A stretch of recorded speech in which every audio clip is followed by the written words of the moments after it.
आज माननीय मुख्यमंत्री शिवराज सिंह जी चौहान की अध्यक्षता में संपन्न हुई, जिसमें अनेक महत्वपूर्ण और मानवीय निर्णय लिए गए।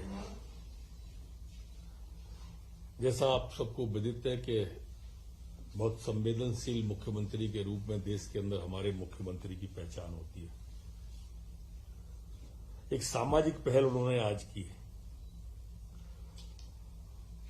और सामाजिक पहल में घरेलू हिंसा से पीड़ित जो हमारी बेटी बहन बहू है, इन सब बालिकाओं और महिलाओं के लिए आज एक प्रस्ताव कैबिनेट से पास किया है।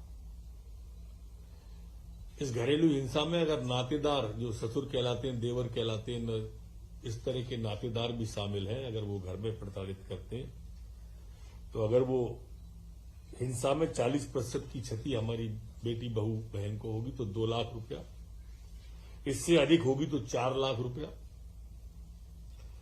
और उसके न्यायालय में जो प्रकरण रहता है तो उसके आवागमन का पूरा खर्चा, उसकी व्यवस्था, उसके इलाज की पूरी व्यवस्था, ये सब दिया जाएंगे। और इसके लिए हमारे यहां पर कलेक्टर को अधीन आवेदन पत्र देंगे, पुलिस अधीक्षक, सीएमएचओ, स्वास्थ्य और महिला बाल विकास अधिकारी ये इस व्यवस्था को देखेंगे। दूसरा जो महत्वपूर्ण निर्णय है वो नगरीय क्षेत्रों के अंदर, जैसा पहले आपने मुख्यमंत्री भू आवासीय योजना देखी होगी, कमोबेश वही नगरीय क्षेत्रों में शासकीय भूमि के धारकों को धारणाधिकार लेने का अधिकार दिया गया है। यहां मैं यह खोलना चाहता हूं कि जिस मकान में वो रहते हैं, अगर उसमें उनकी वो दुकान भी चलती है तो उस जो दुकान है उसका भी अधिकार, उसको धारण करने का अधिकार इस नए नियम के अंदर दिया जाएगा। इसमें जो गांव की आबादी की भूमि में रहने वाले लोग हैं और उनके पास में स्वामित्व का दस्तावेज नहीं है, इसके कारण से उन्हें बैंक में लोन लेने की और अलग अलग प्रकार की अनेक कठिनाइयां होती हैं।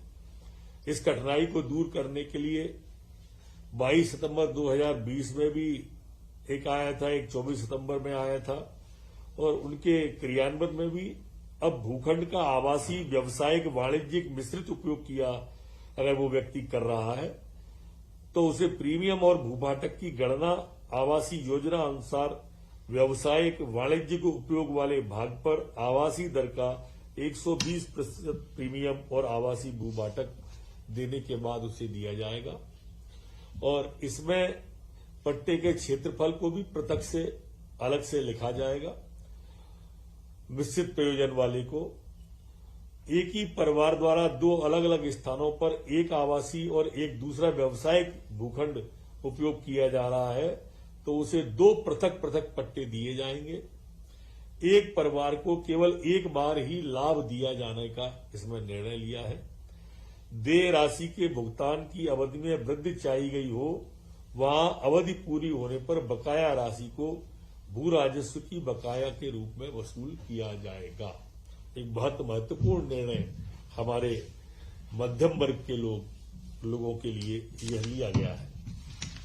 इसी तरह से आज विमुक्त घुमक्कड़ और अर्ध घुमक्कड़ जनजाति कल्याण विभाग का नाम बदलकर घुमंतु और अर्ध घुमंतु जनजाति विभाग करने का भी निर्णय आज मध्य प्रदेश की कैबिनेट के द्वारा लिया गया है। हमारे मंत्रिपरिषद के द्वारा जो विभिन्न वर्गों के उम्मीदवार जो प्रोफेशनल एग्जामिनेशन बोर्ड द्वारा आयोजित परीक्षा में सम्मिलित होते हैं के द्वारा परीक्षा में प्राप्तांक में 5% अतिरिक्त अंक प्रदाय किए जाने का निर्णय आज मध्य प्रदेश की कैबिनेट के द्वारा लिया है और इन वर्गों के लिए अधिकतम आयु सीमा 55 वर्ष निर्धारित करने वाला भी निर्णय लिया गया है। ये मैं और इस खोलना चाहूंगा इसे। ये वो लोग हैं जो हमारे अलग अलग विभागों में काम करते हैं और परीक्षा देते हैं, हमारी शासकीय सेवा में है और वो अपनी परीक्षाएं देती हैं, उन वर्गों के लिए है। इसी तरह से नगरीय क्षेत्रों की शासकीय भूमि के धारकों के धारणा के अधिकार के संबंध में निर्णय मैंने आपको पूर्व में बता दिया है। एक अन्य निर्णय में जो विशेषज्ञों के कुल स्वीकृत पदों में 25% पद सीधी भर्ती से भरे जाने के संबंध में मंत्रिपरिषद के निर्णय के उपरांत जो शेष 75% पद स्वास्थ्य विभाग के, लोक स्वास्थ्य और परिवार कल्याण विभाग के बचे थे, उनकी पूर्ति की कार्यवाही के संबंध में भी आज निर्णय लिया गया है। हमारे भोपाल गैस त्रासदी और राहत और पुनर्वास विभाग के अंदर जो आयुष्मान निरामय योजना थी, जिसमें 5 लाख तक का इलाज होता था, उसमें भोपाल गैस पीड़ित के बच्चों को भी सम्मिलित किए जाने का आज मध्य प्रदेश की कैबिनेट के द्वारा तय किया गया है। ये जो मध्य प्रदेश की सवा सिलेंडर प्राइवेट लिमिटेड उज्जैन औद्योगिक क्षेत्र मक्सी रोड पर जो था भूखंड, उसे 9.86 करोड़ की स्थायी पूंजी निवेश के द्वारा लघु सूक्ष्म और मध्यम उद्यम विभाग के द्वारा 7 क्यूबिक मीटर का डी टाइप गैस सिलेंडर निर्माण के विस्तार के लिए भूखंड देने का आज मध्य प्रदेश की कैबिनेट ने तय किया है। प्रदेश के स्वशासी इंजीनियरिंग महाविद्यालय एवं स्वशासी शासकीय पॉलिटेक्निक महाविद्यालयों में स्वीकृत रिक्त पदों पर 11 माह के लिए अतिथि व्याख्याताओं की भर्ती और मासिक मानदेय 30,000 रुपए भुगतान किए जाने का आज मध्य प्रदेश की कैबिनेट के द्वारा तय किया है। आज मध्य प्रदेश सामान्य वर्ग कल्याण आयोग के विषय को वह भी निर्णय लिया गया है। इसमें सामान्य वर्ग के व्यक्तियों के कल्याण के हितग्राहियों को चिन्हांकन करना, सामान्य वर्ग के समग्र कल्याण संबंधी बिंदुओं पर विचार करना, प्रदेश में सामान्य वर्ग के लोगों के कल्याण की दिशा में राज्य शासन की कई योजनाएं बनाने, पुराने कार्यक्रमों को आवश्यक परिवर्तन करने, अनुषांगिक विषयों का सुझाव देना और प्रदेश के सामान्य वर्ग के व्यक्तियों को लाभान्वित करने के लिए सुझाव देने का आज मध्य प्रदेश की कैबिनेट के द्वारा तय किया है।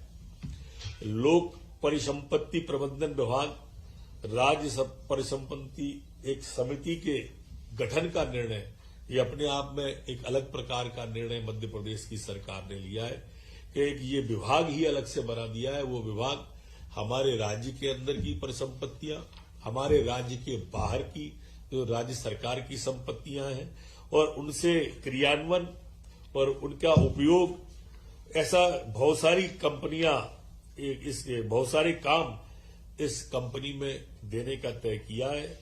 इसकी शेयर पूंजी 1,000 करोड़ रुपए और प्रदत्त पूंजी 10 करोड़ रुपए रखी जाएगी।